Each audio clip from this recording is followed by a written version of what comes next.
Bonsoir à tous, bienvenue sur Public Sénat. Ravi de vous retrouver pour un nouveau numéro d'On va plus loin. Au programme ce soir, notre grand débat autour de cette demi-victoire ou demi-défaite de Donald Trump. On ne sait pas trop comment qualifier les résultats de ces élections de mi-mandat. Une chambre des représentants qui passe aux mains des démocrates, qu'est-ce que ça veut dire concrètement pour le président américain? Ça réduit sa marge de manœuvre, ça compromet ses chances de réélection. Autant de questions que nous poserons à nos invités tout à l'heure. #OVPL pour réagir sur Twitter.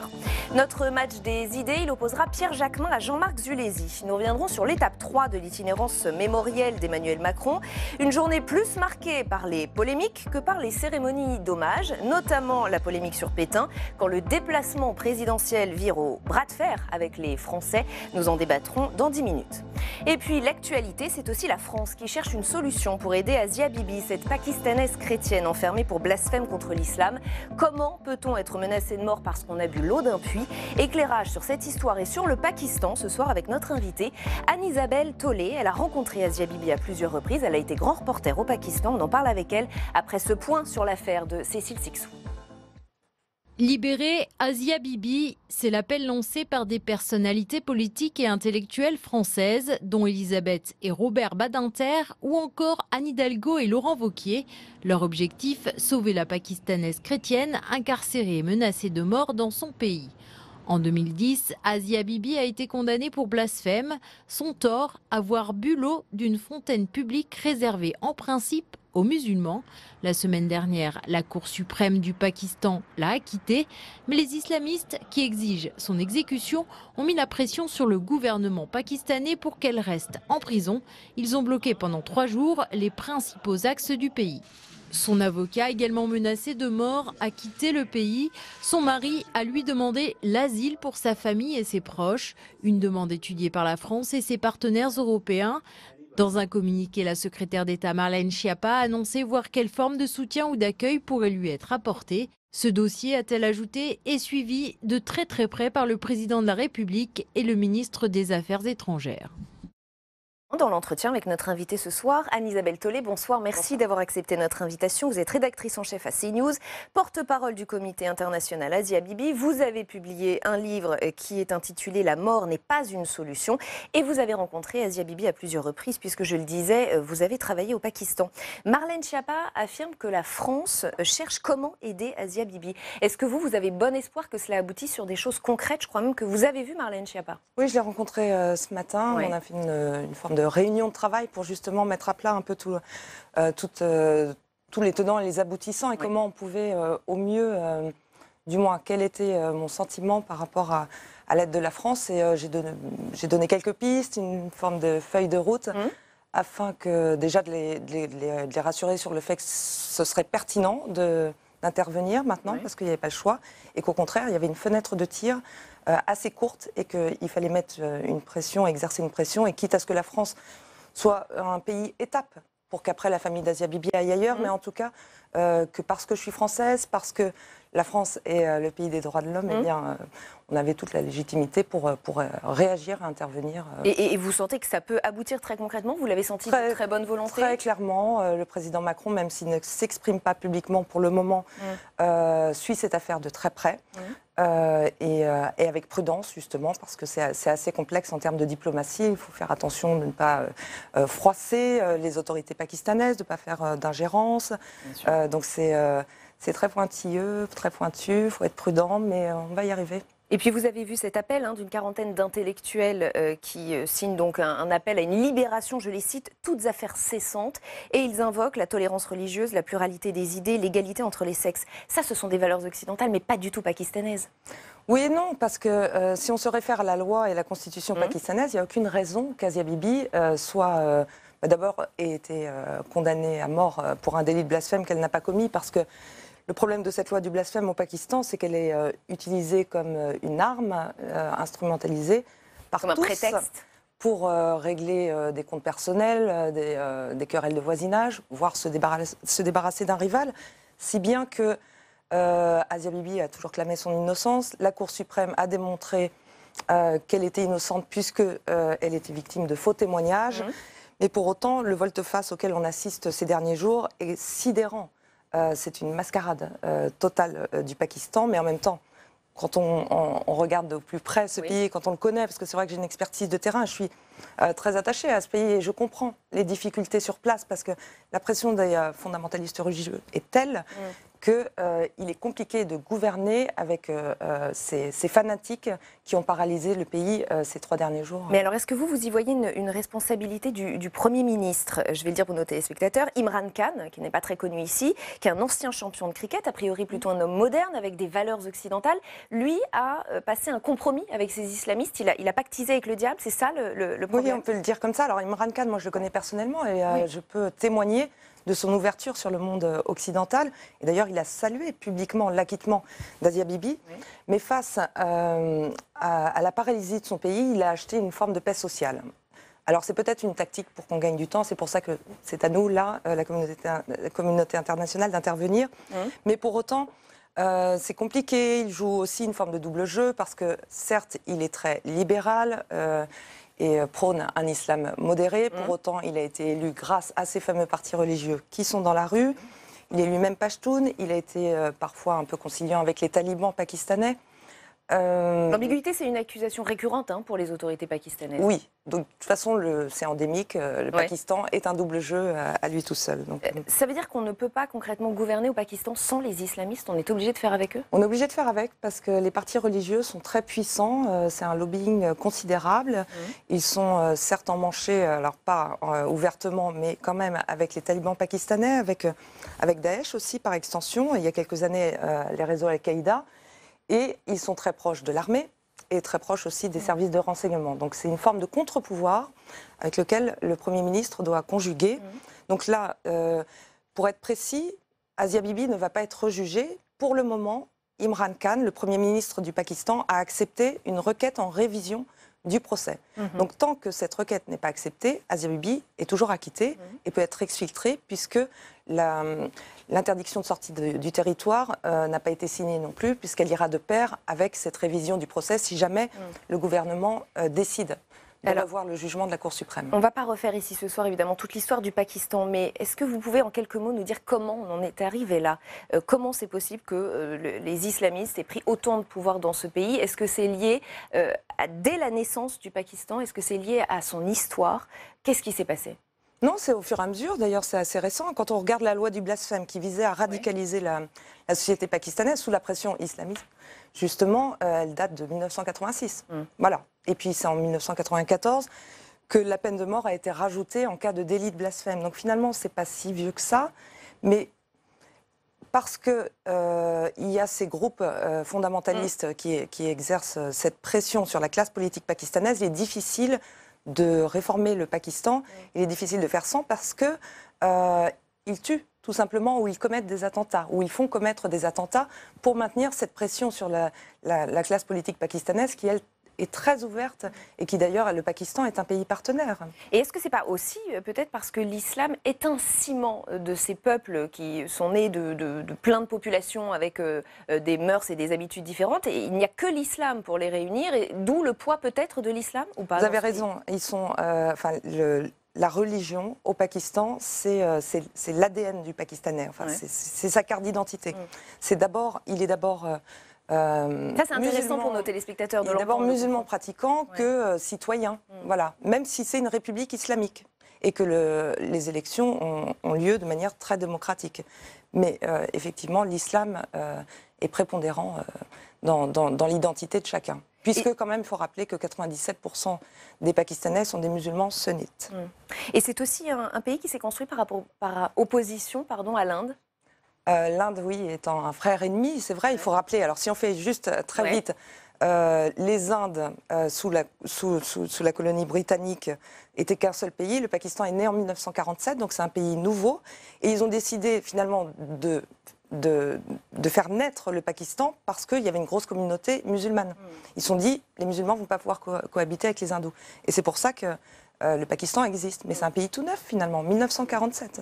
Et on attend évidemment de connaître le sort d'Asia Bibi et la France se sent a priori très concernée, très impliquée sur le sujet. Merci infiniment Anne-Isabelle Tollet d'avoir été notre invitée et d'être venue nous éclairer sur un pays qu'on connaît assez mal en France, le Pakistan. Merci beaucoup. OVPL continue avec le match des idées. Il va opposer Pierre Jacquemin à Jean-Marc Zulesi. On suit toujours l'itinérance mémorielle d'Emmanuel Macron. Le chef de l'État était encore censé parler d'histoire et d'industrie dans les Ardennes. Problème, il en ressort avec une nouvelle polémique sur le dos à cause de ses propos sur Pétain, sans compter les innombrables séquences de questions-réponses sur le pouvoir d'achat et les retraites. La reconquête des territoires et de l'opinion, a priori, ce n'est pas pour demain. On fait le point avec Héloïse Grégoire. Le chef de l'État poursuit son itinérance mémorielle sous fond de reconquête des territoires. Une démarche insuffisante, mais saluée par le président du Sénat. Je crois que la démarche d'itinérance pour la mémoire, pour la nation, est une démarche que je trouve positive, intéressante. Est-ce que ça suffit à renouer avec le pays ? Il en faut beaucoup plus. Il faut surtout, pour renouer avec le pays, retrouver la confiance. Et pour retrouver la confiance, il faut le respect. Et bon courage, messieurs. Difficile pour le chef de l'État de retrouver cette confiance. Il ne cesse d'être interpellé sur la hausse du prix du carburant. Malgré tout, son périple continue. Sur ces images, diffusées par une journaliste locale, on peut voir le chef de l'État visiter le site de PSA ce matin et il n'est pas venu les mains vides. Il a annoncé l'implantation d'un groupe algérien fin 2019. À la clé, plusieurs millions d'euros d'investissement et la création possible d'une dizaine d'emplois à court terme. Autre symbole, à midi, le traditionnel Conseil des ministres a été délocalisé à la préfecture de Charleville-Mézières. Je souhaitais qu'on puisse avoir au milieu de cette semaine ce Conseil des ministres ici sur le terrain pour à la fois poursuivre l'ordre du jour du gouvernement, mais aussi parler de sujets d'avenir de nos territoires et de sujets importants pour ces derniers et de pouvoir apporter des réponses concrètes aux attentes de nos concitoyens. En fin d'après-midi, le chef de l'État se rendra dans l'Aisne où a résonné en 1918 le premier coup de clairon de l'armistice. Et avec nous pour le match des idées ce soir, Pierre Jacquemin, bonsoir, rédacteur en chef de la revue Regard, et Jean-Marc Zulesi, bonsoir à vous et bienvenue, député La République En Marche des Bouches-du-Rhône. Merci à tous les deux. Une itinérance mémorielle qui se transforme en bras de fer avec les Français. Ils ne parlent plus d'histoire, ils parlent de carburant et de retraite. Est-ce que c'est comme ça qu'il faut voir ce déplacement désormais, Pierre Jacquemin ? Non, je pense qu'il y a une séquence qui est importante, qui est une séquence de commémoration. Il faut que cette séquence se soit faite. Il ne faut pas que ce soit une séquence trop politique. Et là, ça le devient. Et oui. C'est un moment de pédagogie. Les moments de commémoration, c'est des moments de recul avec l'histoire. C'est pas un moment de surinterprétation, d'interprétation ou de récupération politique de ce moment-là. Est-ce que c'est pas un peu raté quand même ? C'est mal parti en tout cas, et avec l'annonce du jour et en tout cas les déclarations du jour sur lesquelles on reviendra peut-être, je ne pense pas que ce soit en tout cas le bon signal qui est envoyé aujourd'hui par le président de la République. Il n'y avait rien de plus banal que ce qui était prévu par le président de la République, la trajectoire qui était la sienne, les différents lieux qu'il avait prévu de visiter, c'est très bien, et tous les présidents de la République l'ont fait, et il n'y a rien de plus banal que dans cette commémoration.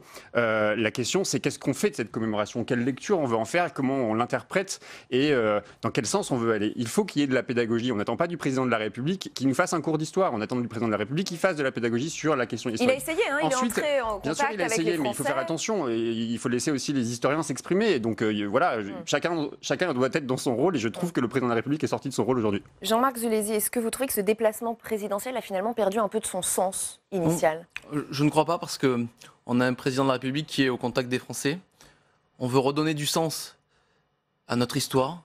On veut que ensemble on puisse comprendre l'histoire de notre pays. Il était important que pour ce 100e anniversaire que nous allons célébrer dimanche, eh bien, nous ayons un président de la République qui soit au contact des Français. Mais on donne une image qui n'est pas véritablement la bonne, parce qu'on a aussi des Français qui ont ressorti des mémoires de leurs ancêtres, des lettres, des échanges avec leur arrière-oncle. Et donc, il y a aussi cette dimension historique qui me semble essentielle. Et puis, il ne faut pas le nier, effectivement, on a eu un président de la République qui était sur le terrain avec un certain nombre de difficultés, mais ce qui montre aussi que nous avons un président de la République qui est courageux et qui est présent au contact des Français. Et qui va au front, c'est le cas de le dire. Alors évidemment, sa phrase sur Pétain a fait beaucoup de bruit, elle continue d'en faire. Je vais tout de même le citer, le chef de l'État. Le maréchal Pétain a été pendant la Première Guerre mondiale aussi un grand soldat. Je ne fais aucun raccourci, mais je n'occulte aucune page de l'histoire. L'histoire qui est, selon lui, parfois plus complexe que ce qu'on voudrait croire. Des propos qui ont fait beaucoup réagir, et notamment le président du CRIF, Francis Khalifa, sur Twitter. La seule chose que je veux retenir de Pétain, c'est qu'en 1945, il a été frappé d'indignité nationale, ce qui le rend inéligible à un quelconque hommage. Benjamin Griveaux a également réagi, c'était après le Conseil des ministres. Écoutez. Je vous propose que nous n'ouvrions pas une polémique sur ces terrains, sur cette terre, où beaucoup de nos concitoyens ont donné leur vie il y a un siècle et où des familles ont été meurtries. Franchement, la mémoire de nos soldats tombés ici mérite mieux que de vaines polémiques. Et l'Élysée qui fait savoir que ne seront honorés que les maréchaux présents aux Invalides. On verra ce que ça veut dire exactement. Pierre Jacquemin, c'est une vaine polémique, une mauvaise polémique ? J'entends Benjamin Griveaux nous expliquer qu'effectivement, il ne faut pas alimenter la polémique, mais la polémique, elle a été orchestrée, ou en tout cas imaginée par le président de la République. Je ne peux pas imaginer un instant qu'il n'y ait pas eu une préparation des principaux mots qui allaient être dits lors des différents parcours d'Emmanuel Macron. Donc ce qu'il dit là, il le pense, il le croit. Les historiens feront sans doute leur analyse et leur critique. Ce que je crois, c'est qu'on vit un moment très difficile, de beaucoup de confusion aussi. Et donc je pense que le président de la République a une responsabilité majeure. Vous l'avez rappelé, après la Seconde Guerre mondiale, le maréchal Pétain a été sanctionné d'indignité nationale. Comment peut-on aujourd'hui décider et d'honorer l'image du maréchal Pétain ? Vous venez de le dire aussi, il y aura une grande cérémonie aux Invalides. J'attends de savoir si c'est confirmé, si le maréchal Pétain sera honoré, ce qui serait, à mon avis, une grande faute politique. Pire, ce serait même presque un petit scandale d'État, c'est-à-dire qu'en Espagne, on est en train de faire en sorte que la dépouille de Franco soit déplacée de son mausolée, alors qu'en France, on viendrait honorer la mémoire de Pétain. C'est quand même assez dramatique, compte tenu du contexte sur lequel Emmanuel Macron essaie de jouer aussi, qui est un contexte de montée des nationalismes, où il y a aussi une montée des fascismes un peu partout dans le monde, et que donc du coup le discours du « et en même temps » devient de plus en plus problématique, et sans doute aussi redonne-t-il de l'espoir et des forces à l'extrême droite, et c'est bien là le problème. Jean-Marc Zulesi, vous faites partie de la majorité présidentielle, certes, mais j'imagine que vous avez vos propres convictions. Quel est votre avis à vous ? Est-ce que le maréchal Pétain doit être honoré ? Alors il ne s'agit pas d'honorer ou pas le maréchal Pétain. On n'occulte pas le passé du maréchal Pétain. Moi, il est simple. Vous regardez un livre d'histoire de la classe de collège, en classe de 3e, et les faits sont là. Vous regardez l'ensemble des déclarations des anciens présidents de la République, ils disent exactement la même chose que le président de la République aujourd'hui. C'est-à-dire les faits, c'est qu'il a été un grand soldat pendant la Première Guerre mondiale. Exactement. Et il ne s'agit pas de revenir sur les actes abominables qu'a pu commettre le maréchal Pétain pendant la Seconde Guerre mondiale. Les faits sont là. Effectivement, le maréchal Pétain a joué un rôle important pendant la Première Guerre mondiale. Et il s'agit simplement de le souligner, comme l'ont fait, je le répète, les anciens présidents de la République. Pierre Jacquemin, c'est vrai qu'on peut se demander s'il y a vraiment matière à polémiquer. En tout cas, il y a une matière à interpréter, en tout cas la raison pour laquelle Emmanuel Macron a parlé d'un grand soldat pour parler du maréchal Pétain. Vous voyez même une stratégie politique ? Je ne peux pas croire que quand il le dit, il sait évidemment qu'il va y avoir des répercussions, que le propos va être retenu et que cette phrase extraite, quand même, elle est extraite d'une grande phrase, elle va faire choc. Elle fait choc parce qu'on ne veut pas retenir que Pétain a été un grand soldat, quand bien même il a été un soldat important pendant la Première Guerre mondiale. Ce qu'il a fait après, ça efface tout. Et de toute façon, l'État a reconnu que tout était effacé, puisque l'indignité nationale a été reconnue pour le maréchal Pétain. Près d'un siècle plus tard, le gouvernement français, l'État français viendrait reconnaître les fonctions, les actes du maréchal Pétain pendant la Première Seconde Guerre mondiale. Je trouve ça assez décevant, en fait, qu'on peut être issu d'une majorité. Emmanuel Macron a fait des choses très bien en termes de mémoire avec Maurice Audin, quand il a reconnu la culpabilité de l'État français sur ce grand mathématicien. C'était très bien, c'est très important qu'il le fasse au début de l'été. Mais là, franchement, c'est quand même gravissime de nous expliquer qu'aujourd'hui, il faut retenir que Pétain était un grand soldat. D'ailleurs, il y a un peu reculade ce soir. Il ne s'agit pas de retenir que Pétain était un grand soldat, c'est pas ça le sujet. Moi, je vous pose vraiment la question. Alors, à ce moment-là, hélas, vous savez quand même qu'on va retenir que ça. À ce moment-là, est-ce que actuellement nous avons des élèves de 3e qui étudient la période ? Que faut-il faire ? C'est pas à Macron de le dire, en tout cas. C'est pas au président de la République, c'est pas à lui de faire l'histoire, c'est aux historiens. Est-ce qu'on ne cite Naturellement, même c'est pas pour ça que je vous disais que c'est aux historiens de faire la critique et de faire l'analyse et de ce qu'on doit enseigner à l'école. Mais aujourd'hui, c'est pas le rôle du président de la République ne fait que de faire répéter de ce qui est écrit l'histoire. dans les livres d'histoire. Et pour vous, il n'y a pas reculade ce soir quand l'Élysée fait savoir sur Twitter ne seront honorés que les maréchaux présents aux Invalides? Donc, il s'agit effectivement d'être dans la ligne droite des propos d'Emmanuel Macron. Ce matin, il était quand même question qu'effectivement, les 7 maréchaux soient honorés samedi aux Invalides et que donc, parmi les 7 maréchaux, ou les 13 d'ailleurs, je ne sais plus, il faisait partie, le maréchal Pétain, de cela. Autre sujet de polémique, c'est le clip de campagne du gouvernement pour les européennes. Avant d'écouter quelques réactions, je voudrais qu'on le regarde ensemble, ce clip.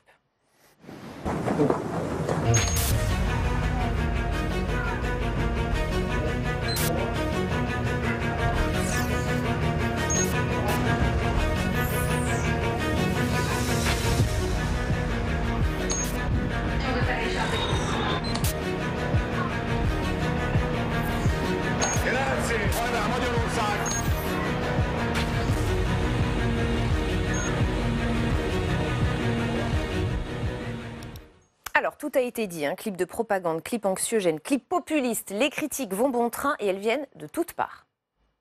Moi, je ne veux pas d'une Europe qu'on aborde de manière anxiogène. Mais en même temps, regardant les Laurent difficultés Wauquiez, il aborde l'Europe de manière anxiogène, vous pensez? Non, je parlais du clip du gouvernement, largement plus anxiogène que les propos de Laurent Wauquiez. Non, je ne trouve pas que ce soit un clip très fin. Je ne trouve pas qu'il faille mélanger les prises de position politiques et puis la communication gouvernementale dont le but devrait être de faire que les citoyens s'engagent et se fasse inscrire sur les listes électorales. Et présenter une position politique comme une communication de l'État, ça ne me paraît pas très fin. Jean-Marc Zulesi, même François Bayrou, qui est un ami, un proche d'Emmanuel Macron, critique ce clip. Qu'est-ce que vous en pensez? Il y a le fond et il y a la forme. Dernières élections européennes, taux de participation à 42%. La volonté de ce clip, sur le fond, c'est de contrer cela.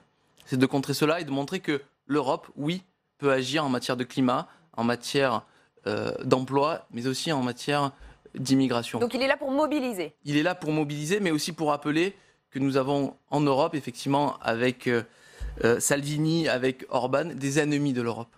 Et ça, effectivement, on a un devoir de vérité, nous devons le dire. Mais je renvoie aussi vers une plateforme qui s'appelle ouijevote.fr, où vous avez la possibilité d'être sensibilisé à l'ensemble des enjeux européens.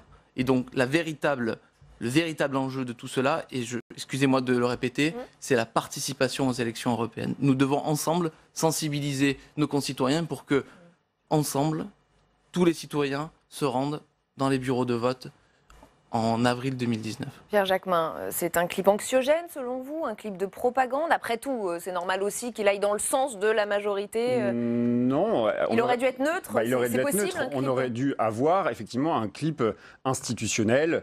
Il peut y avoir des formes un peu diverses de clips institutionnels. Long et ennuyeux. Je sais pas, mais bon, après les partis politiques, c'est leur rôle aussi de mobiliser. L'État, il est là pour faire de la communication institutionnelle, il n'est pas là pour faire de la communication politique au service d'une machine politique qui s'appelle La République En Marche. On a l'impression, honnêtement, je le re-regardais là à l'instant, j'avais l'impression de voir les grands clips très stressants, très anxiogènes de Donald Trump qui donnait une réalité du monde, une réalité des États-Unis. Donc ça me fait parfois penser, dans la prise de parole d'Emmanuel Macron, que parfois il y a des modes de communication qui sont assez inspirés du côté des États-Unis. Mais plus globalement, moi je trouve que ce qui est dramatique, en tout cas dans le montage de cette vidéo, c'est la confusion. Encore tout à l'heure, je parlais, il y a beaucoup de confusion en ce moment et il y a beaucoup de caricatures qui sont faites. Aujourd'hui, on a un président de la République sur la question des migrants, notamment, qui sont au cœur de ce clip de campagne, en tout cas au tout début, avec ces images où on prend les tests osseux, on voit ce qu'on fait aujourd'hui aux migrants.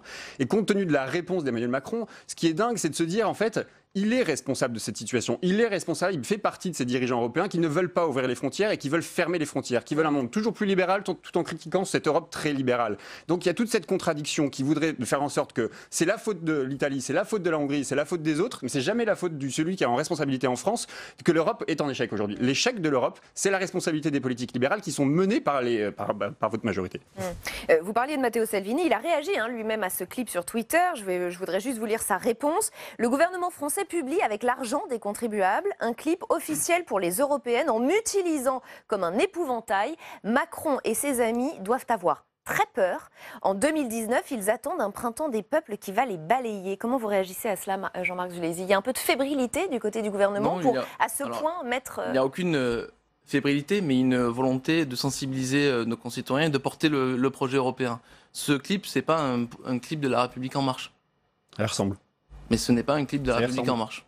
Ça ressemble, d'ailleurs, le CSA devrait se prononcer. Il y a une saisine qui a été déposée au CSA. Au lieu de créer des polémiques en se posant la question si c'est un clip de La République En Marche, travaillons ensemble pour sensibiliser nos concitoyens. Travaillons ensemble sur le... C'est pas un clip de La République En Marche. Ce sont les théories d'Emmanuel Macron. C'est le... Oui, mais ça n'est pas La L'Europe République En Marche. divisée en deux. Oui. C'est pas la vôtre, par exemple? Oui, peut-être. Ah, mais c'est intéressant. Mais ça ne se réduit pas à La République En Marche. C'est une vision entre des progressistes. Et je n'ai pas l'ambition de dire que le progressisme ne se limite qu'à La République En Marche. On doit aller chercher tous les courants politiques qui se retrouvent dans ce projet progressiste, contre des conservateurs auxquels fait partie Matteo Renzi et bien d'autres. Et donc le véritable sujet, il est de faire renaître ce projet européen pour que, enfin, sur le climat, sur l'emploi, sur l'immigration, on ait une véritable solution à apporter à nos concitoyens.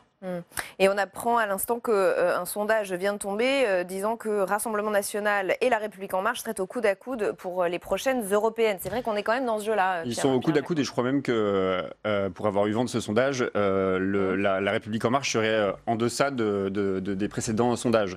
Donc on sent quand même 4,5 points, La République En Marche. Voilà, on sent qu'il y a quand même un essoufflement, il y a un manque aussi d'ambition. Je le disais tout à l'heure, le problème c'est qu'effectivement on va avoir un président de la République qui va nous dire il faut une autre Europe, l'Europe est trop libérale, toute la politique qu'il conduit en fait elle est trop libérale, mais il ne veut pas dire qu'en fait il fait partie de l'échec de l'Union européenne. Et pour vous ce clip, est-ce que ça prouve qu'il a peur? Mais sans doute a-t-il peur, parce qu'aujourd'hui, quand il impose les thèmes qui doivent être les thèmes institutionnels, puisque c'est pas, vous l'avez dit, c'est pas donc un clip de la République En Marche, si c'est lui qui donne le là, qui donne le ton sur le problème de l'Union européenne, c'est les migrants, c'est la question climatique, et là je suis bien d'accord, c'est lui qui donne le ton, qui donne les clés de cette... C'est une vision un peu binaire. Bah oui, c'est une vision, je pense, un peu binaire, et puis surtout, encore une fois, c'est un clip très politique, mais juste pour terminer sur le sondage, ce qui est très inquiétant, c'est effectivement ce qu'on disait tout à l'heure, c'est la montée du fascisme. Je le dis comme ça parce que c'est vraiment ça qui se passe partout dans le monde. On le voit au Brésil, on l'a vu en Italie. Aujourd'hui, Marine Le Pen qui sort la grande vainqueur. La gauche est atomisée partout. Alors il y a un vrai problème, il y a un véritable problème. Et là, je pense que tout le monde doit se remettre en question. Et nous, la gauche, je dis nous parce que je fais partie d'une revue de gauche qui s'assume comme telle, elle doit se remobiliser aussi sur ces élections. Et c'est certainement pas en partant divisé comme c'est le cas a priori aujourd'hui que ça va changer la donne. Mais il s'agit aussi que la République En Marche, qui est en fonction aujourd'hui, se pose les questions aussi de comment sa politique conduit les gens à aller voter vers plus d'extrême et notamment l'extrême droite. Alors c'est intéressant, ça fait un peu la transition avec le troisième thème de notre match. Ce sont les chiffres avancés par Christophe Castaner sur les expulsions d'étrangers en situation irrégulière. C'est un tournant, nous dit le ministre de l'Intérieur. Écoutez. L'entrée en fonction de ce gouvernement a marqué à cet égard un tournant, avec une reprise nette des éloignements. Après une hausse de 14% en 2017, nous constatons cette année une nouvelle augmentation de 20% des étrangers quittant le territoire national alors qu'ils ne disposent pas du droit de séjour. Je suis favorable à des procédures plus strictes et à des applications plus fermes, et c'est le message que j'ai fait passer et que je ferai passer systématiquement à toute la chaîne de décision et de mise en œuvre de nos politiques sur ce sujet. Jean-Marc Zulesi, il y a un vrai message de fermeté. Il y a une politique d'immigration de plus en plus à droite. C'est comme ça qu'on peut définir cette politique? Alors, je regrette qu'on ne retienne que cette séquence parce qu'il y a une grande partie du budget qui est aussi... Absolument, 89 millions d'euros supplémentaires, notamment pour l'intégration. Pour l'intégration. Un vrai effort pour les cours de français, l'éducation civique renforcée et l'insertion professionnelle, je l'ai noté. Et ça me semble être le plus important parce que savoir intégrer correctement, dans des conditions qui sont acceptables, l'ensemble de ces gens qui ont la foi en notre République, eh bien, c'est la moindre des choses. Et je suis fier d'appartenir à cette majorité qui met les moyens, comme donc pour vous, il y a aucun gouvernement l'a fait dans le passé, pour l'intégration, pour l'apprentissage des valeurs de notre République et pour l'apprentissage de notre langue. Donc pour vous, c'est une politique d'immigration toujours très équilibrée? C'est une politique d'intégration très équilibrée. Et d'expulsion? Et d'expulsion aussi, parce qu'il ne s'agit pas de dire qu'on expulse pour expulser. Il s'agit d'expulser des gens qui ne sont pas aujourd'hui dans des conditions administratives correctes.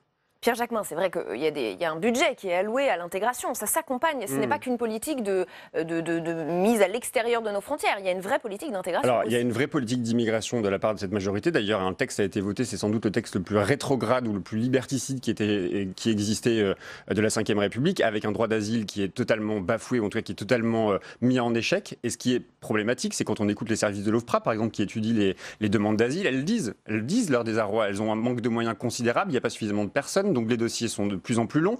J'ai appris aujourd'hui, par exemple, que dans les préfectures, on convoquait maintenant directement les étrangers, ou en tout cas les demandeurs d'asile, pour les renvoyer directement et non pas analyser leurs dossiers. C'est des méthodes qui sont quand même... J'entends la fermeté du ministre de l'Intérieur, j'entends cette fermeté, elle est là depuis le début. 89 millions d'euros de crédits supplémentaires.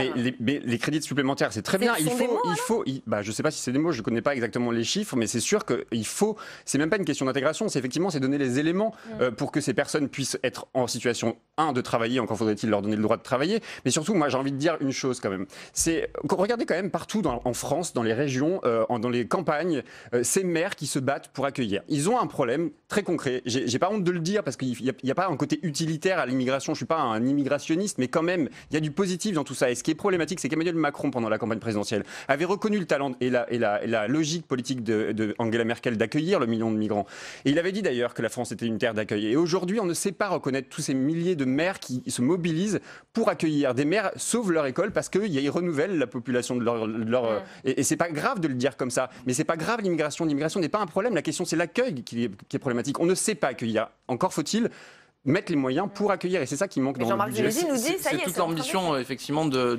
ce non, de vous ce ne voulez budget. pas accueillir justement, c'est plutôt l'expulsion. Laissez-nous simplement cette année pour mettre en application concrètement ce budget, et on fait le bilan d'ici un an. Et vous le ferez sur ce plateau. Merci à tous les deux d'avoir participé à ce match des idées. On se retrouve peut-être dans un an pour faire un bilan sur cette politique d'immigration de La République En Marche. Merci beaucoup. On va plus loin. Ça continue. Place au grand débat. N'oubliez pas de commenter, de réagir sur Twitter avec le hashtag OVPL. On va revenir sur les résultats des élections de mi-mandat aux États-Unis. On a un petit peu de mal à les analyser. Faut-il parler d'une demi-défaite pour Donald Trump, d'une victoire en trompe-l'œil pour les démocrates? On est justement ensemble ce soir pour vous éclairer sur ce sujet avec nos invités dans un instant. Ce sera après le détail des résultats avec Julie Hulin. Un immense succès. Voilà comment Donald Trump qualifie les résultats des élections de mi-mandat. Il n'a pourtant pas obtenu la vague rouge qu'il espérait. Les Américains se sont mobilisés de façon historique pour élire un Congrès divisé. Si les Républicains ont réussi à conserver et même à accroître leur majorité au Sénat, ils ont perdu la Chambre des représentants au profit des démocrates. Une très courte victoire bleue, mais une première depuis 2010. C'est donc une cohabitation qui se dessine pour la fin du mandat de Donald Trump. Aujourd'hui, c'est plus qu'une histoire de démocrates ou de républicains. Il s'agit de rétablir les freins et contrepoids de la Constitution à l'administration Trump. Le 45e président des États-Unis va devoir désormais composer avec ses opposants. Plusieurs nouvelles personnalités ont émergé lors de ces élections, dont de nombreuses femmes. Elles sont désormais 116 élues, un record historique. Parmi elles, 2 élues amérindiennes et 2 musulmanes. Une grande première. Donald Trump n'a lui plus qu'une seule date en tête désormais, le 3 novembre 2020, date de la prochaine élection présidentielle américaine. Avec nous pour le grand débat dont va plus loin ce soir, Gérald Olivier, bonsoir, éditorialiste à Atlantico, spécialiste des États-Unis. Dominique Simonet, bonsoir, écrivain, journaliste, co-auteur de Les secrets de la Maison-Blanche. Caroline Galacteros, bonsoir à vous également, géopolitologue, présidente du think tank Géopragma. Et Frédéric Hurtebise, bonsoir à vous également, maître de conférences en histoire et politique américaine à l'université de Nanterre. Merci à tous les 4 d'être ici. On a un peu entendu tout et son contraire sur les résultats de ces élections, donc je voudrais votre avis. Dominique Simonet, on va commencer par vous. Victoire ou défaite de Donald Trump, selon vous? J'ai envie de dire les deux. C'est un peu pour ça que c'est compliqué de l'analyser. Ouais. Je dirais que les démocrates ont gagné la Chambre et peut-être qu'on pourrait dire que Donald Trump a gagné le Parti républicain. Et c'est ancré dans le Parti républicain, ou plutôt le Parti républicain a démontré qu'il était maintenant totalement attaché à Trump, ce qui n'était pas forcément gagné il y a encore quelques mois. On a effectivement une victoire évidente à la Chambre des démocrates, notamment des femmes. Il faut reconnaître, on pourra peut-être en parler en détail. Et on vient de le voir effectivement dans le sujet de Julie. Là, oui, ouais. Donc des jeunes, des femmes, des Native Americans, comme on dit, des Amérindiens, des gens issus de la diversité. Donc il y a un rajeunissement et un changement assez important de la population des élus démocrates. Ouais. Et de l'autre côté, on a des élus républicains qui, eux, sont en revanche très pro-Trump.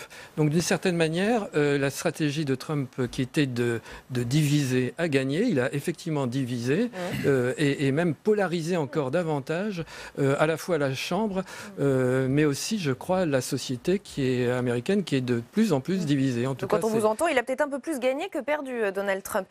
Dans Libération, Laurent Geoffrin écrit ceci, et Gérald Olivier, je voudrais que vous réagissiez. En fait, c'est une défaite claire et nette. Les démocrates reprennent sans bavure le contrôle de la Chambre des représentants. En gagnant au moins 30 sièges, il leur en fallait 23 pour obtenir une majorité. Point, c'est tout. Qu'en pensez-vous ? Ah non, pas du tout. Je ne suis pas du tout d'accord, malheureusement, avec ce grand monsieur qui est M. C'est pour ça que je vous fais réagir, vous. Non, merci, oui. Absolument pas. Pourquoi ? Parce que l'enjeu, c'est le Congrès. Donc les démocrates ont repris le contrôle de la Chambre. La Chambre des représentants, c'est la moitié du Congrès, n'en déplaise au rédacteur en chef de Libération. Ils la reprennent de 30 voix, ça n'a rien d'extraordinaire. On avait parlé d'une vague bleue. Je rappelle qu'en 2010, Barack Obama avait perdu plus de 60 sièges. 63. Donc là, les Républicains en perdent moitié moins. Ils gagnent 4 ou 5 sièges au Sénat. Il sauve pas mal de sièges de gouverneurs. Il est certain que la défaite, parce qu'il y en a une malgré tout du côté républicain, mais elle était attendue. On sait très bien que les élections de mi-mandat, elles ne réussissent jamais au parti qui occupe la Maison-Blanche. Donc la défaite était attendue. Le seul problème, c'est que les démocrates vont rendre la vie de Donald Trump très très difficile pendant les 2 années à venir. Et que la première question qui se pose aujourd'hui, c'est est-ce que Donald Trump va parvenir à travailler avec certains d'entre eux, notamment Nancy Pelosi? Est-ce que sur certains sujets, ils pourront s'entendre et avancer une certaine forme de législation? Ou bien est-ce qu'à travers un certain nombre de commissions, les démocrates vont chercher à mettre des bâtons dans les roues? Alors, on viendra aux conséquences très concrètes de cette forme de cohabitation, effectivement. Je voudrais juste qu'on termine ce tour de table sur votre sentiment à vous, sur ce demi-défaite ou demi-victoire. Frédéric Hurtebise, sur Twitter, Donald Trump parle d'un immense succès. C'est faux ? Oui, c'est faux. C'est pas un immense succès, évidemment, quand on perd la Chambre, quand on perd cette gouverneur, mais effectivement, moi je dirais que c'est plus un correctif qu'une correction.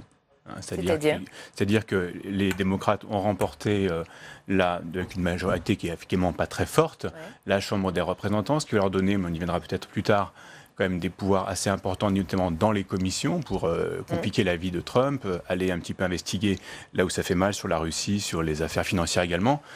Mais ce n'est pas non plus le raz-de-marée, effectivement, comme on le disait, qu'on pouvait attendre. Ils perdent effectivement 2 sièges, voire peut-être 3 au Sénat. Donc à ce niveau-là, c'est quand même plutôt beau pour les Républicains.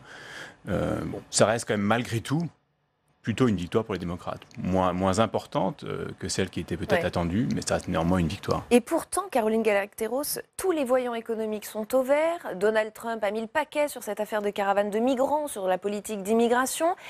Malgré tout, c'est un peu une défaite personnelle pour Donald Trump, ou pas ? Ah non, moi je pense au contraire, c'est une vraie victoire pour lui. Alors, bien sûr, il y a des calculs électoraux, il y a des équilibres, on ne lui fera pas de cadeau, ça fait déjà 2 ans qu'on ne lui en fait aucun. Et l'investigationnite aiguë dont est affecté le Parti démocrate, l'ensemble du monde médiatique américain, etc., etc., tout ça ne va pas s'arrêter. Mais ce qui est vrai, c'est que Donald Trump, quand il a été élu, était un parfait outsider dans son parti républicain. C'était vraiment l'homme parachuté qui gênait à l'intérieur du parti. Aujourd'hui, on peut dire qu'il n'est plus un outsider, qu'il en a pris le contrôle, que je ne dirais pas qu'il lui mange tous dans la main, mais enfin quand même, et surtout qu'il est en train de faire évoluer sans doute même le corps doctrinal du parti républicain. Par exemple, sur les questions de libre-échange. Par rapport à sa politique économique globale, enfin mondiale, la manière qu'il a de dénoncer les accords, la manière qu'il a de mettre en place des rapports de force clairs et nets avec les autres grandes puissances, que ce soit la Chine, que ce soit même la Russie, enfin que ce soit... Voilà, il est vraiment en train de transformer le Parti républicain, non seulement parce qu'il le soutient, mais s'inscrit dans la repolarisation du monde. Ça s'inscrit géopolitiquement dans une nouvelle phase difficile. Et il semble très à l'aise dans cette phase-là. Je viens d'écouter sa conférence de presse. Bon, alors évidemment, il n'y a quasiment eu aucune question politique. Pendant plus de presque une heure, il n'y a pas eu une question sur l'élection. Sur tout le reste, on lui est retombé dessus sur les éternels sujets où on lui cherche noise dans tous les coins. Mais il a maintenant une espèce d'assurance et de manière de remettre les journalistes. Donc il est bel et bien installé, quoi. Il a l'air très très bien installé, oui. Et c'est en tout cas, je le disais tout à l'heure, une forme de cohabitation qui se met en place. Concrètement, qu'est-ce que ça implique? Pour Alain Juppé, c'est évident, Donald Trump sera forcé de mettre de l'eau dans son vin. Écoutez, il était l'invité de France 2 ce matin. Bon, je vois dans ces élections d'abord un assez bon signe de santé de la démocratie aux États-Unis, parce qu'il y a eu énormément de votants, une très forte participation, beaucoup de femmes élues, un renouvellement du personnel politique, notamment du côté des démocrates. Donc voilà, maintenant, il y aura peut-être un peu plus d'équilibre dans le fonctionnement des institutions américaines. Et ça nous concerne directement. Ça veut dire qu'il n'a plus les mains libres aujourd'hui ?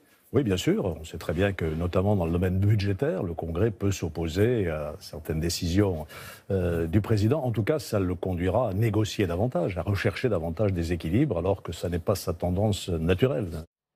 Et il l'a d'ailleurs dit ce soir dans sa conférence de presse que des compromis seraient possibles avec les démocrates, notamment sur la santé, Dominique Simonet. Il sera forcé de négocier. C'est la première conséquence concrète ? Oui, parce que dans tout ce qui exclut la politique étrangère, où là il est assez souverain et il aura de toute façon le Sénat qui est la seule chambre qui va jouer un rôle avec lui, donc là il aura les mains libres.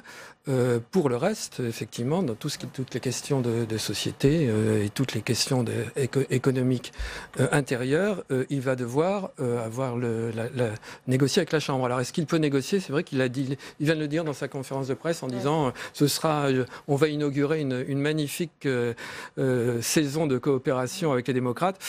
On le connaît, il n'est pas très connu pour ça hein, quand même. C'est pas quelqu'un qui jusqu'à présent a démontré qu'il tendait la main. Mais bon, espérons-le, puisque il ne après tend pas la main, mais c'est aussi un businessman et peut-être un fin négociateur. On vient d'entendre Alain Juppé dire c'est pas sa tendance naturelle de négocier. Gérald Olivier, vous êtes d'accord? C'est peut-être sa tendance naturelle. C'est sa tendance, parce que the art of the deal, hein, on en revient à la base. C'est l'art de comment parvenir à un accord. Il avait tendu la main brièvement à Schumer et à Pelosi lors de la première moitié de mandat. Je pense que sur une question comme l'immigration, il pourrait y avoir des négociations avec, en tout cas, une certaine partie du camp démocrate. Pour moi, la vraie question qui se pose aujourd'hui, c'est en fait la redéfinition des partis. Parce que c'est vrai qu'il y a le Parti républicain derrière Donald Trump, mais le Parti républicain aujourd'hui, c'est le parti de Donald Trump. Si on se souvient de la campagne électorale, il y a quand même deux partis du spectre politique qui étaient radicalement opposés à Trump. C'était évidemment l'aile gauche et le Parti démocrate en général. Et puis vous aviez l'aile conservatrice, les Never Trumpers comme on les appelait, ceux qui ne voteraient jamais pour Trump. C'était les Bill Kristol, c'était les néoconservateurs, c'était la National Review. Donc il y avait tout le camp conservateur qui était dès le départ anti-Trump. Trump, ce n'est pas un idéologue. Ce n'est pas un républicain de carrière, il a fait partie du Reform Party. C'est un pragmatique. C'est un pragmatique. Et donc, il va jouer le pragmatisme, et là où il y aura un accord possible, il le fera. Et le véritable enjeu, ça va être de regarder jusqu'à quel point le Parti républicain va rester soudé derrière lui. Ça, c'est un enjeu pour moi qui commence aujourd'hui. Caroline Galacteros ? Oui, je partage tout à fait votre avis. Et puis, il y a aussi une chose Alors bien sûr, on polarise toujours les débats, les républicains contre les démocrates, etc., comme en France d'ailleurs. Mais il y a un socle commun qui est gros, qui est lourd aux États-Unis, ce qu'on appelle les fondamentaux de la politique américaine, quelle que soit la couleur politique du président ou des chambres. Et ce noyau, il est néoconservateur et ça repose pour moi toute la question de la marge de manœuvre réelle de Donald Trump à l'intérieur de son administration, qui est un vrai sujet, notamment sur les questions internationales. Mais je pense que, d'une manière générale, c'est une erreur d'interprétation que de dire que, précisément, c'est un idéologue qui n'aime pas la négociation, qui n'aime pas dire... Au contraire, c'est un pur pragmatique. Lui, il tend les mains, il commence par chercher à créer des relations. Après, c'est pas pour s'embrasser sur la bouche, c'est l'établissement d'un rapport de force qui va, qui vient, il prend son temps, il repart, il revient. Il fait ça avec les Chinois, il fait ça avec les Russes, il fait ça avec le Coréen du Nord, il fait ça avec le Venezuela, il fait ça sur tout un tas de sujets. Et probablement, en termes politiques, à l'intérieur, il fait la même chose. Sauf que Frédéric Hurtebise, il va avoir face à lui des démocrates avec lesquels il a un lourd passif et qui vont peut-être vouloir bloquer pour bloquer, faire obstruction pour faire obstruction. Qu'est-ce que ça peut donner, cette cohabitation? Ça nous parle à nous Français en plus, cohabitation. Oui. Alors c'est quelque chose d'assez difficile pour les démocrates eux-mêmes. Il va falloir trouver la bonne attitude par rapport à Trump. Ils vont être poussés, je pense, par leur aile gauche à avoir une attitude pas très constructive, donc beaucoup d'obstruction, comme vous le disiez, l'investigationnite aiguë, puisqu'ils vont pouvoir maintenant diriger des commissions parlementaires, enfin des commissions à la Chambre. Donc il y aura cette tentative de vouloir un petit peu se venger de la défaite de 2016. Mais je pense... Et de tout ce qu'il a fait depuis 2 ans. Tout ce qu'il a fait depuis 2 ans. Essayer de détricoter Trump n'a pas réussi à défaire complètement Obamacare, mais il en a quand même détricoté certains aspects. Les démocrates vont essayer d'arrêter un petit peu ce détricotage. Mais ils vont aussi, effectivement, ça sera dangereux pour eux dans le sens où s'ils ne sont que dans une posture d'opposition, ça ne passera pas bien avec les électeurs et ça leur retombera probablement dessus en 2020. Donc, d'où effectivement bien choisir les sujets sur lesquels peut-être ils peuvent négocier. On a parlé des prix des médicaments, je pense aussi des infrastructures. C'était un programme qui avait lancé Trump pendant sa campagne. Il en avait parlé aussi dans son discours d'investiture. Là, c'est un projet sur lequel les démocrates et les républicains pourraient se mettre d'accord. Mais là encore, une des difficultés pour les démocrates, ça va être à la fois de satisfaire leur base la plus radicale, qui pourra peut-être estimer que des démocrates qui travaillent avec Trump finalement se salissent les mains, ou deal with the devil, comme on dit en anglais, c'est-à-dire traite avec le diable. Comment trouver le bon équilibre entre à la fois une attitude constructive et le désir quand même d'aller chercher des problèmes à Trump? Là va être la difficulté à mon avis. Et j'ai envie de dire, c'est du pain béni pour Donald Trump, ça. De potentiellement voir des démocrates qui vont être dans l'obstruction systématique pour ensuite en jouer lors des conférences de presse. Parce qu'il peut se poser en victime en disant, regardez, c'est la faute des démocrates. Et d'autant plus que les démocrates, effectivement, sont divisés. Il y a grosso modo, pour simplifier, il y a l'héritage des Clinton, Hillary, Obama, plutôt les modérés, et puis il y a effectivement l'héritage de Sanders, dont on voit d'ailleurs un certain nombre de jeunes élus représentants, Alexandra Ocasio-Cortez à New York, par exemple, sont très proches de Sanders et effectivement vont plutôt aller vers quelque chose d'un peu radical. Il y a une chose qu'il ne faut pas oublier aussi dans les élections, il n'y a pas que la Chambre et le Sénat. Il y a eu des gouverneurs aussi. Et sur les gouverneurs, là, il y a quand même une grande poussée démocrate. Il y a, je crois, à peu près 21 ou 22 actuellement gouverneurs démocrates, donc 7 sièges de gouverneurs ont été pris. Et qui constitue une forme de contre-pouvoir, là aussi ? Ah oui, parce que c'est le gouvernement d'un État. Les États-Unis, malgré tout, sont une fédération. Il y a quand même des pouvoirs locaux et qui sont compétents dans un certain nombre de dossiers. Donc ce changement cette poussée démocrate est à prendre en considération. Il y a une deuxième chose aussi à prendre en considération. C'est, vous savez, il y avait eu 3 États, la Pennsylvanie, le Wisconsin et le Michigan, qui avaient fait basculer l'élection à très peu de voix. Cumulé, il y avait 70 à 90 000 voix. Et là, ces 3 États ont basculé démocrates dans ces élections-là. Donc ça veut dire que l'État sensible, le lieu qui avait donné la victoire à Trump, là, a changé. Autre signe aussi, le Texas. Le Texas, et vous avez là un certain nombre, une espèce de poussée démocrate, ce qui fait que presque le Texas pourrait devenir une espèce de swing state. C'est pas rien du tout, parce que c'est un nombre... On en est loin, je pense. On en est loin, mais enfin, il s'est passé quelque chose. Et c'est très important parce que vous avez un nombre de grands électeurs extrêmement important. Donc, la carte électorale est en train de changer. Il reste 2 ans avant 2020. Il peut encore se passer beaucoup de choses. En fait. Ce qui serait intéressant aussi, c'est de voir comment ont voté la composition des législatures des États, puisque c'est elles qui vont redécouper les circonscriptions pour les élections après 2020. Donc ils vont faire ce qu'on appelle le districting, donc du charcutage, du découpage électoral. Donc il faudra regarder. Les résultats, je les regardais, ils ne sont pas encore tout à fait publics partout, mais là, il faudra regarder avec attention. Gérald Olivier, il y a quand même un risque d'hystérisation du débat politique quand on voit que peut-être des démocrates sont prêts à faire obstruction systématique. Beaucoup moins aujourd'hui. Beaucoup moins aujourd'hui. Je pense que pendant les 2 années passées, il était très très frustrant pour les démocrates de ne rien contrôler. Vous pensez que ça va les calmer? Oui, voilà, c'est exactement, parce qu'ils ont un os à ronger. Il ne faut pas être méchant avec eux. Non, mais c'est voilà. intéressant, effectivement. Mais précédemment, quand vous regardiez, vous savez, aux États-Unis, vous aviez une séparation des pouvoirs, les checks and balances, comme on dit dans la Constitution, l'exécutif. Donc l'exécutif, c'était Trump républicain. Le législatif, 2 chambres du Congrès, c'était les républicains qui contrôlaient les 2 chambres. Oui. Les républicains, les gouverneurs, les républicains avaient une majorité écrasante. C'était quelque chose comme 34 États contre 16. Donc aujourd'hui, ils en ont perdu 7, mais ils en gardent toujours 27. Donc ce sont toujours eux qui contrôlent une majorité d'États. À l'intérieur de ces États, vous avez 99 législatures. Les républicains en contrôlaient 67, donc les 2 tiers. L'ensemble des pouvoirs, plus la Cour suprême, où ils avaient le loisir de confirmer les juges qu'ils souhaitaient. Les républicains contrôlaient absolument tout. Tout cela pour 90 000 voix, comme vous le soulignez, en 2016. Là, ils ont la Chambre. Donc ils vont pouvoir s'amuser avec ça. Ils sont un petit peu pris, il y a un certain piège si vous voulez, et Donald Trump va être très à l'aise. Pourquoi? Parce que lorsqu'il va devoir négocier avec eux, soit il refuse, auquel cas il va dénoncer leur obstructionnisme, soit il négocie, et c'est lui qui les fait venir dans son camp. Donc d'une certaine façon, il sera relativement à l'aise dans la négociation. Et pour terminer, en 2020, c'est toujours lui qui en profitera. Parce que c'est vrai qu'il a perdu, les républicains ont perdu quelques États. Ils ont gardé la Floride, c'est très très important. Avoir le soutien des gouverneurs, de peu, mais ils l'ont gardé, et ils ont même le Sénat en Floride. Avoir le soutien des gouverneurs pour la campagne électorale, c'est très très important. Caroline Garatero, c'est intéressant comme idée de dire qu'effectivement, ça va peut-être les calmer, les démocrates. Et qu'il n'y aura pas d'hystérisation du débat, cette hystérisation redoutée et qu'on vit effectivement depuis 2 ans.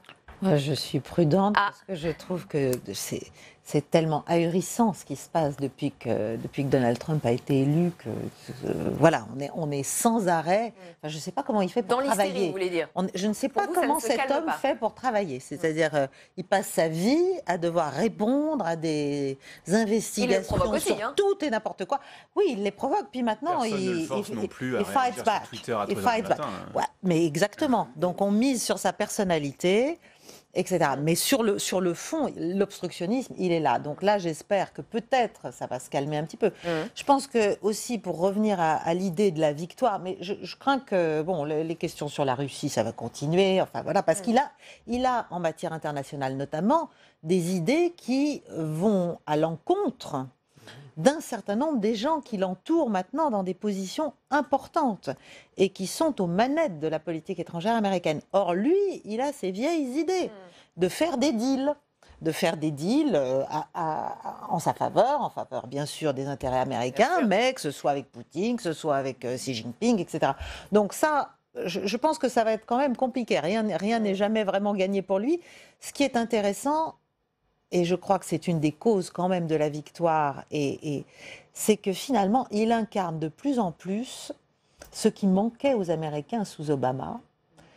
Peut-être présidence trop intelligente, trop subtile, c'est finalement de restaurer un peu, et c'est très paradoxal par rapport à sa personnalité et à tout ce qu'on lui reproche, notamment en Europe, de restaurer un peu le crédit de l'Amérique. Alors, je voudrais qu'on prenne... Mais si, je pense que c'est ça. C'est ça qui fait qu'il a du succès. Alors, on va aller vers une comparaison avec ses prédécesseurs. Je voudrais qu'on prenne le cap de 2020. Ce sont les prochaines échéances électorales aux États-Unis. Le bilan mitigé de Donald Trump à ces élections compromet-il ses chances? Eh bien, c'est loin d'être sûr parce que c'est finalement assez banal. Regardez ce que dit Mathieu Gallard, directeur d'études chez Ipsos. Depuis 1860 et la mise en place du duopole partisan entre démocrates et républicains, 37 des 40 midterms se sont soldés par un recul du parti du président à la Chambre des représentants. Obama et Clinton n'ont évidemment pas fait exception et ça ne les a pas empêchés d'être réélus 2 ans plus tard, souvenez-vous. On nous a tenus responsables hier et j'accepte ma part de responsabilité dans les résultats de ces élections. Depuis 2 ans, des progrès ont été accomplis, mais il est clair que beaucoup d'Américains ne l'ont pas ressenti. Et ils nous l'ont dit hier. En tant que président, j'en assume la responsabilité. Dominique Simonet, rien ne dit effectivement que Donald Trump ne gagnera pas ces élections dans 2 ans. Ils en sont la preuve vivante, avec quand même des stratégies et des réponses différentes à l'échec, quand même. De toute façon, il y a un soutien, il y a un bloc qui soutient Trump et maintenant avec des élus qui sont de plus en plus pro-Trump et le Parti républicain derrière lui. C'est vrai que là, pour lui, c'est une forme de victoire, on l'a dit, on l'a dit tout à l'heure. Donc rien n'est joué, évidemment. En général, rien n'est jamais joué 2 ans avant, mais là certainement pas. Cela dit, il faut le bilan de Trump, il faut le nuancer. Pour l'instant, il a surtout des faits. Sur le plan extérieur, il a défait les accords sur l'Iran, le climat, on ne va pas faire la liste. Mais qui étaient des promesses électorales. C'était des promesses. Mais il a des faits. Qu'est-ce qu'il a fait? Il a fait une réforme fiscale. C'est la seule loi qu'il ait fait passer. Il n'a rien fait d'autre. Donc, il regarde la télévision, etc. Mais il n'a rien fait d'autre. Donc, ça veut dire que, d'une certaine manière, là, il va devoir prouver qu'il agit sur la société américaine, qu'il a une véritable action. On verra comment ça va se passer. Je pense qu'il y a un gros problème sur le plan extérieure, sur la politique internationale. Vous parlez de leadership tout à l'heure, mais il y a une perte de confiance des États-Unis vis-à-vis des États-Unis dans le monde. Les États-Unis ils ont perdu le leadership. À cause aussi d'une imprévisibilité de Trump, peut-être. Oui, non, mais c'est pas ça. Non, c'est plus. Je termine. Juste une chose, ils ont perdu le leadership moral. C'est-à-dire, c'était ce pays qui défendait les valeurs démocratiques. C'était ce pays qui était le représentant avec l'Europe des valeurs démocratiques et du rêve américain. Aujourd'hui, on a quelqu'un qui tape sur les médias, qui tape sur les institutions, qui tape. Je veux dire, c'est le modèle démocratique, j'enlève démocratique, que donne Trump est quelque chose qui pose un vrai problème dans le monde pour les leaders. Alors, si vous voulez, je crains malheureusement que le discrédit moral américain ne date pas de Donald Trump. Le discrédit moral américain, il date à minima de 2003. Il date de l'Irak. Il date de l'entrée en guerre en Irak. Enfin, ça s'était sacrément arrangé avec Obama. Pas tellement. En termes d'image. Oui, mais enfin, en même temps, il y a eu les printemps arabes, enfin, il y a eu toute une série de secousses. Il y a eu le début de la guerre en Syrie, il y a eu la Libye derrière, il y a eu... Enfin, bon, je pense que le discrédit moral américain, vous avez raison, c'est un vrai problème colossal, important, qui est lourd, parce que derrière l'Amérique, c'est l'Occident tout entier ou l'idée qu'on s'en fait. Mais pour restaurer le crédit moral de l'Amérique, si vous voulez, je ne pense pas que ce soit tellement le problème de l'attitude de Donald Trump. Donc je crois que c'est plus lourd, moi. Mais bon. Je voulais simplement souligner, au-delà de ce débat, et on peut y avoir un débat, la question que vous aviez posée au départ était dans la perspective de la présidentielle de 2020. Exactement. Bon, on peut quand même rappeler que hier, quand on a demandé aux électeurs quels étaient les 4 sujets les plus importants qui avaient motivé leur vote, le premier c'était la santé, le second c'était l'immigration, le troisième c'était l'économie, et le quatrième c'était les impôts. Donc la politique étrangère, elle n'est pas là. Et la politique étrangère, elle ne joue jamais ou très très peu dans le cadre d'une élection présidentielle. Donc vous voulez nous dire qu'il est plutôt bien parti? Pour moi, il est très bien parti. Frédéric Urtebise, vous êtes d'accord? Alors oui, effectivement, il n'est pas mal parti. Simplement de dire que la politique étrangère n'est pas un sujet, c'est vrai, c'est faux. Effectivement, je ne pense pas que ça se décide dessus, mais ça peut disqualifier un président. C'est-à-dire qu'on peut être défait sur une incompétence présumée en politique étrangère. On a vu ça aussi lors des élections primaires du Parti républicain notamment. Donc, je ne pense pas que ce soit là que ça se gagne forcément, mais c'est là que ça peut se perdre. Il y a une donnée dont on n'a pas parlé, qu'il faut peut-être tenir compte, c'est que vont faire les démocrates vis-à-vis des enquêtes qui touchent Donald Trump, parce que là, à la Chambre, ayant le contrôle de la Chambre, ils peuvent déclencher un certain nombre d'enquêtes, les repasser au procureur Mueller s'il en est besoin. Est-ce qu'ils ont décidé d'aller très loin? Apparemment, Nancy Pelosi n'a pas l'air de vouloir engager une procédure d'impeachment qui, de toute façon, n'aboutirait pas, parce qu'il faut les 2 tiers au Sénat, et donc ça, c'est exclu. Mais Donald Trump peut être sérieusement entravé dans son travail par ses enquêtes. Côté démocrate, c'est aussi le manque d'héritiers, le manque de candidats emblématiques, charismatiques et prêts pour 2020. Oui, côté démocrate, le favori, c'est Joe Biden. Oui, 75 ans. Oui, 76, j'allais dire, moi. Donc, ouais, j'ai lu cet après-midi 75. Je ne sais pas qui a raison. Et Nancy, et le jeune Beto O'Rourke qui a perdu. Oui. Et Nancy Pelosi, qui va devenir la speaker, a priori, elle n'est pas encore élue, mais elle est candidate et elle n'a pas encore trop de concurrents pour l'instant. Elle a plus de 80 ans. Oui. Donc, on a du côté démocrate et de Bernie Sanders, même catégorie d'âge. Il y a peut-être des gens derrière. Bon, moi, je ne sais pas s'ils seront prêts en 2020. Mais c'est pas Il grave. nous reste quelques secondes peut-être. C'est pas grave s'ils sont pas prêts, mais je veux dire, au contraire, souvenez-vous, Obama s'était déclaré très tard. Et c'est plutôt un avantage de ne pas être la cible pour dans les mois qui vont venir. Obama avait été introduit par Clinton en 2004 dans la prévision de 2008. Il y avait un travail du Parti démocrate derrière Obama. Par exemple, un jeune homme comme Beto O'Rourke, il a perdu il sera. Oui, mais il a perdu de très peu. Il n'a pas perdu sa notoriété ni sa popularité. Donc peut-être que les démocrates auront un homme ou une femme providentielle. Très jeune, mais apparemment, ils cherchent, effectivement, ils aimeraient bien prendre la revanche sur les faits d'Hillary et avoir une femme candidate. Pour les démocrates, je crois que ce serait effectivement un succès. Et on en reparlera. Merci infiniment à tous les quatre d'avoir participé au grand débat d'On va plus loin. Fin de cette émission. On se retrouve demain à 18h30 en direct sur Public Sénat. L'invité de Territoire d'Info demain, c'est Gabriel Attal, secrétaire d'État auprès du ministre de l'Éducation nationale et de la Jeunesse. Très bonne soirée, restez au cœur du débat.